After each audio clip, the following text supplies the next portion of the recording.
আমার জন্মের পর থেকে আজ পর্যন্ত দেখলাম না যে বাংলাদেশের মাটিতে কোনো ধর্ষকের বিচার হইতেছে, কোনো ধর্ষককে ফাঁসিতে ঝুলাইতেছে, এরকম আজ পর্যন্ত কোনো নিউজ দেখি নাই।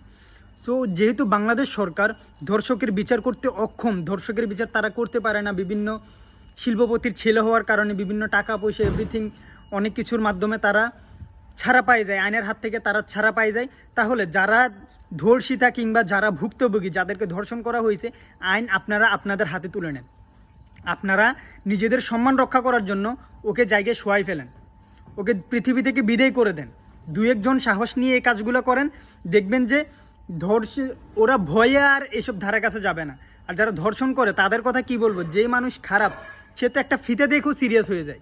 আমার বোনেরা যেহেতু বিচার পাইতেছে না, ওরা বিভিন্নভাবে বেঁচে যাইতেছে, পালায় যাইতেছে, কিংবা অন্য কোনো পলিটিক্সে অথবা অন্য কোনোভাবে ওরা বেঁচে যাইতেছে, তাহলে আমাদের বোনদের উচিত যে আপনারা আইন হাতে তুলে নেন। আপনাদেরকে কেউ কিছু করতে পারবে না, আপনাদেরকে কোনো আইন কিছু বলতে পারবে না, কারণ বাংলাদেশ আইনে এরকমই আছে, এরকমও আছে যে আপনারা ধর্ষিতা নিজের সম্মান রক্ষার্থে, নিজের জীবন বাঁচাতে আরেকজনকে আক্রমণ করতে পারে।